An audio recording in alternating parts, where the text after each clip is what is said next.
안녕하세요. 이번 책은 월드피스 다이어리. 다이어트. 다이어리 아니고 잘라주세요. 월드피스 다이어트. 네. 우리가 이제 처음 책은 라다크에서 배우는 오래된 미래에 대해서 이제 얘기를 했었잖아요. 그래가지고 이제 라다크가 자기만의 문화를 갖고 있다가 자본주의가 들어오면서 어떻게 변했는지를 한번 봤고, 두 번째 책은 침묵의 봄으로 이제 미국의 1950년대에 그 화학이라는 산업이 들어오면서 어떻게 그 화학 제품을 쓰고 하면서 그 자연이 많은 재해를 입었다는 거, 그리고 그게 우리에게 영향을 미쳤다는 거, 그런 거에 대해서 알아봤고, 그 세 번째 책이 바로 이 월드피스 다이어트예요. 이름에서 다이어트라고 한 만큼 우리가 이제 어떤 것을 먹어야 하는지에 대한 경각심을 참 일으켜주는 책이었는데, 오늘은 이 책에 대해서 한번 이야기해 보도록 하겠습니다. 사실은 아는 지인이 이 책을 추천해 줬었어요. 그래가지고 이 책을 자기도 놓기는 했는데 사실 무서워서 못 읽겠다며, 이거를 읽으면 행동을 해야 하잖아요. 그래가지고 무서워서 못 읽겠다고 해가지고 저도 그냥 사다 놓고 무서워서 못 읽고 있었어요. 근데 역시 읽어보니까 왜 읽었을까? 예전에는 뭐 일회용 비닐, 플라스틱 이런 제품 쓰는 거에 약간 죄책감을 느꼈으면 이제는 육식할 때마다 죄책감이 느껴져서 아들이 화냈어, 어제는. 엄마 괜히 그 책을 읽어가지고 치즈도 안 사주고. 이게 어떻게 보면은 그거잖아요. 육식에 대한 얘기, 그러니까 완전 채식을 해야 한다라는 얘기인데, 채식을 하는 사람들 왜 할까라는 생각을 했었고, 이렇게까지 이제 거슬러 해야 되는 이유나 배경에 대해서 생각을 해본 적이 없었어요. 그래서 그때 잠깐 얘기했지만, 내가 이거 읽으면서 하나 같이 읽었던 거가 약간 동성애라던가 이런 거 관련이었고, 이게 완전 채식주의에 대한 얘기다 보니까 내가 지금 극단에 있는 사람들이랑 책을 읽고 있다. 근데 역시나 들여다보고 하니까 이해할 수 있었고 공감되는 부분들이 있어서 되게 좋았다라는 생각을 이 책에서도 했었죠. 육식에 대한 얘기가 나오면서 종교적인 얘기가 섞여 있었는데, 이제 불교에나 뭐 그쪽 계통의 입장에서 이제 얘기하시고, 그다음 기독교에 대해서 조금 안 좋게 얘기를 막 진행하다 보니까 이 책이 내가 이렇게 읽으면서 속도가 안 나는 거예요.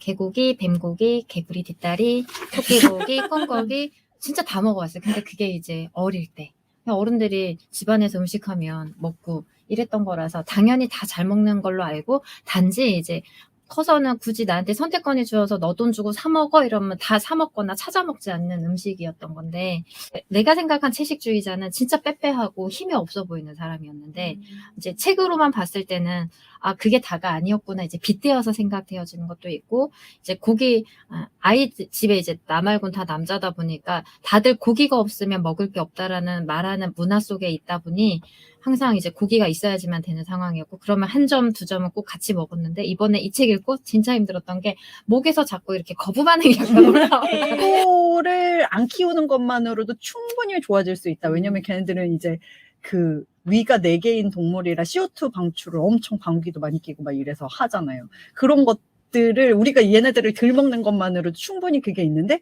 우리는 이거를 포기하지 않고 이거에 대해, 우리가 먹는 거에 대해서는 아무런 그게 이게 나쁘다는 언급이 진짜 없는 것 같다는 생각을 했거든요. 그러면서 오히려 막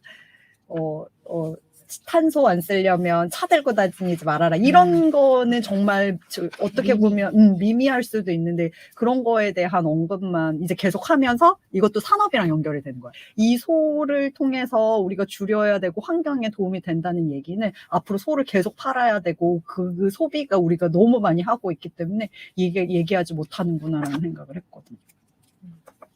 생각해보면 나는 그래서 10년, 20년 전에만 해도, 결혼 초기만 해도 고기를 그렇게 많이 먹진 않았어요. 우리 집 식탁 위에 반찬으로 고기가 그렇게 많이 올라오진 않지 않았어요? 네. 우리는 또 특히 남편이랑 아기 낳기 전에는 한 달에 한두 번 먹을까 말까 이랬는데, 요즘은 일주일 식단 안에 고기가 없는 게 없어.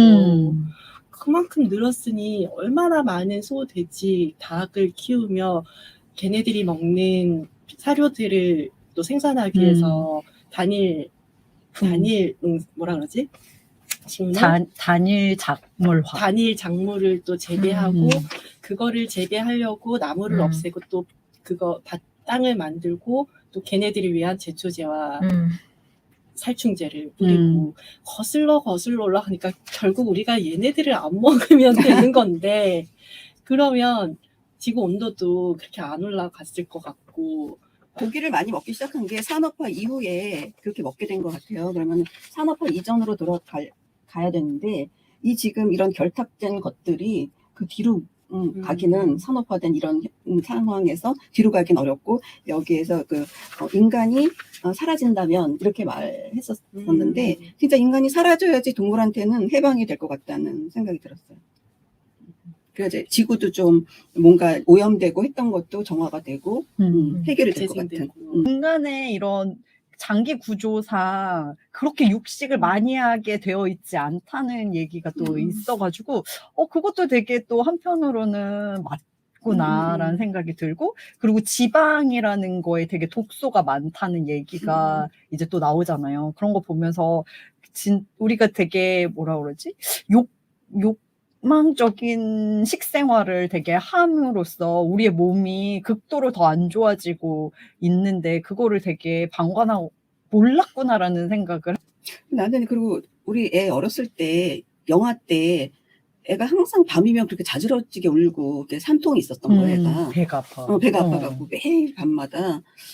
근데 나는 그거에 대해서 원인을 생각해보지 않았었는데 이 책에서 그 분유에나 우유에 들어있는 카제인이 우리가 인간이 소화하는 그런 능력이 부족하다 그런 얘기를 해서 그때 그게 우리 아이가 분유를 먹었었거든요. 그래서 분유 때문인가 보다 그걸 깨달았어.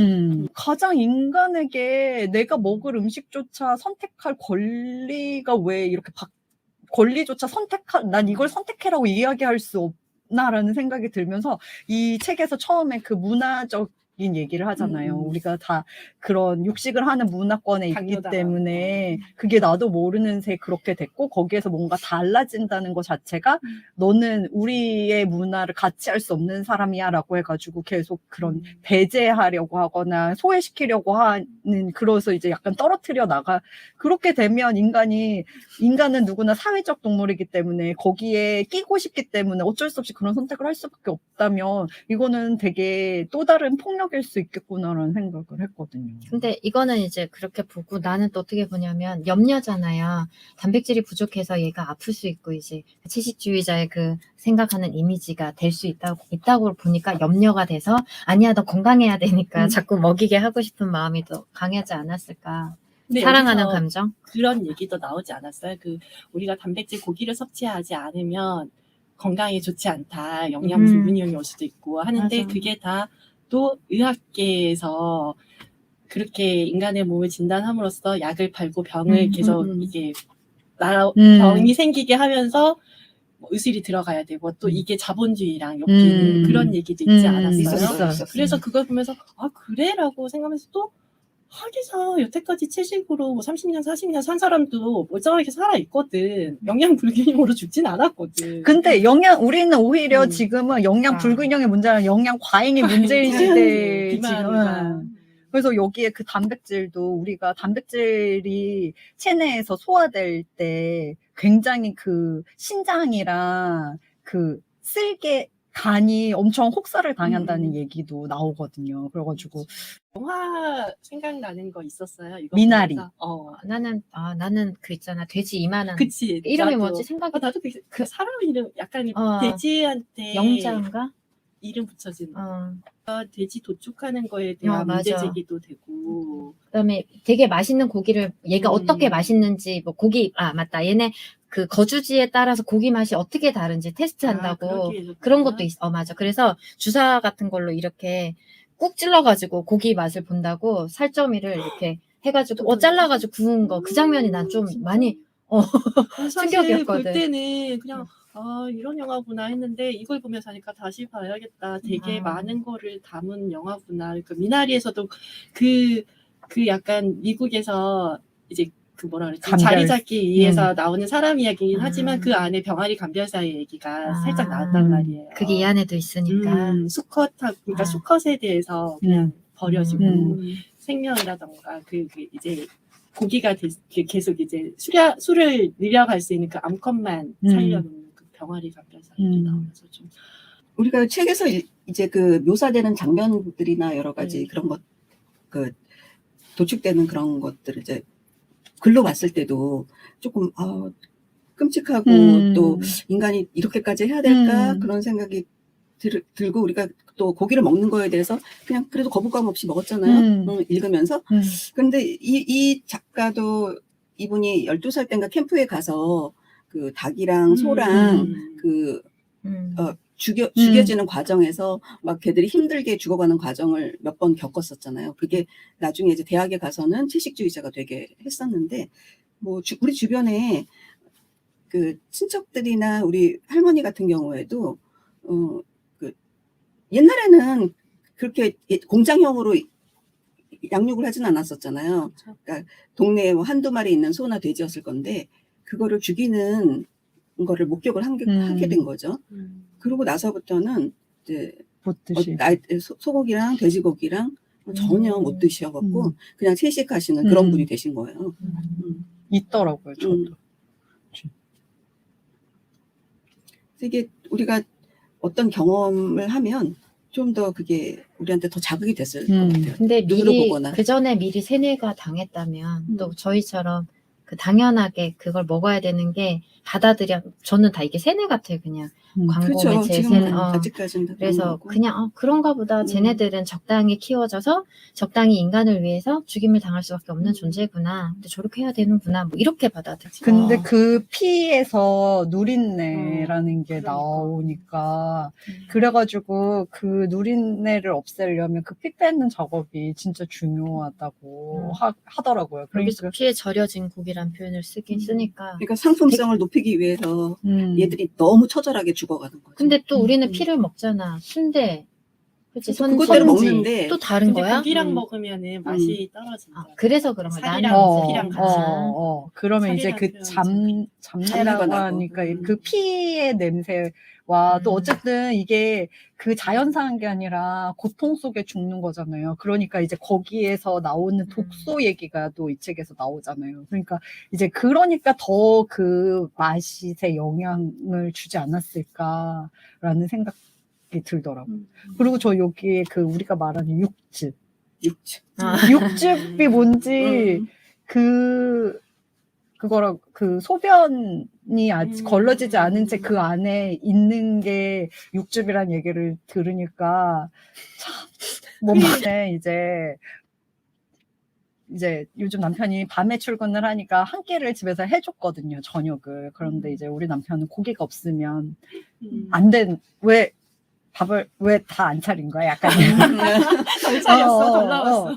이게 지금 다야. 이게 다야. 약간 이런 거예요. 그래가지고 이제 고기를 굽기는 했는데 그러고서 생각해보니까 집에 야채가 몇 개 있어가지고 야채로 이제 가지에다가 된장 발라서 굽고 그 다음에 이제 애호박 해가지고 이제 또 기름에 굽긴 했지만 이제 그렇게 해가지고 이제 반찬을 했어요. 그리고 김치 있고 뭐 이랬더니 야채 반찬이 꽤 많은 거예요. 그래서 먹으면서 고기가 없어도 왜 이렇게 먹을 게 이렇게 많은데 왜 자꾸만 반찬이 없다고 하는지 이해가 안 된다. 근데 사실은 또 고기가 제일 쉬워. 그냥 굽기만 하면 되잖아요. 근데 나물은 그걸 또 데쳐가지고 뭐 양념을 해가지고 막 하는데 손도 엄청 많이 가고 정성도 엄청 많이 가는데 오히려 정성 가는 애들은 그렇게 막 맛없고 이런 걸 나한테 먹으라고 막 이러는데 고기는 그냥 대충 그냥 불에만 구우면 되는데 그거 하면 그렇게 막 나를 위한 밥상이냐 막 이렇게 하는 거 자체가 참 우리가 이렇게 교육되어 왔구나라는 생각이 현대인들이 바쁜 일상생활 하면서 시간이 쫓기니까 그 고기가 얘기한 것처럼 되게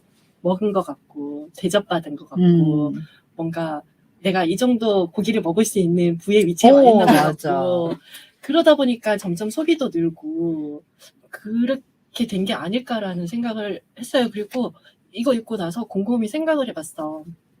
내가 외식을 한다 그러면 거기에 고기가 아닌 먹거리들이 얼마나 있을까? 별로 없는 거예요. 그리고 뭐 그 배달 음식을 시킨다 그러면 얼마나 있을까? 밀키트 반조리 제품을 산다 그래도 얼마나 있을까? 정말 그 세 가지 진짜 많이 이용하잖아요. 그러니까 정말 고기를 많이 소비를 하기 때문에 여기서 얘기한 그 공장형 축산 농업이라고 해야 되나요? 공장식 축산 농업이 커지지 않을 수가 없겠구나라는, 여기저기 정말 하나하나 뼈까지 다 이용을 하고 구워서 먹고. 내가 좀 요새 들어봤던 유튜브에서 그 마이크로바이옴이라고 네.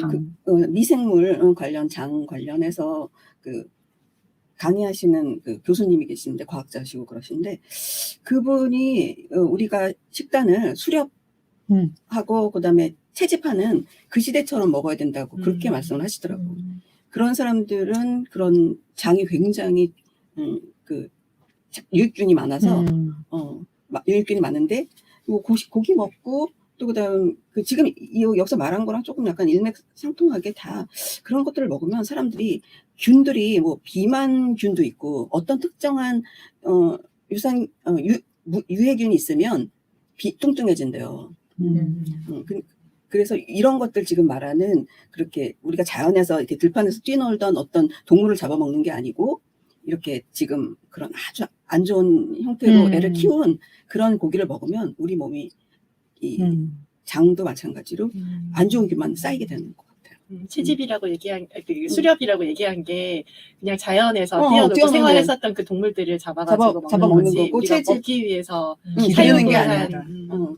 그래서 어느 정도 이 작가가 말하는 거랑 약간 일맥상통하는 것 같아요. 그리고 생각해보면 그렇게 해서 잡아서 먹으면 얼마나 먹겠어요. 얼마나 자주 먹겠어요. 그치. 진짜 어쩌다 한 번씩 하나를 잡아서 굉장히 귀하게 먹을 테고. 먹으니까 그렇게 많이 먹지도 않고, 그러니까 이제 그때에 맞게 이제 조금의 뭐 진짜 단백질 필요량. 약간을 먹는 건데, 지금은 이제 너무 과잉해서 먹고 있고, 그리고 또 뭐 그 장 같은 경우에도 우리는 장이 엄청 긴데 그 육식 동물들은 또 장이 되게 짧아가지고 소화를 금방 시키고 이런데, 이제 우리는 이게 기니까 이렇게 가면서 되게 부패한대요. 그게 이제 가스를 만들고 이렇게 하니까, 그러니까 그게 장 건강에도 안 좋아지고, 그래서 계속 그 섬유질을 우리가 장에 대한 뭔가를 먹을 때 항상 용산균도 섬유질이 들어가는 이유도 그렇게 채소, 야채.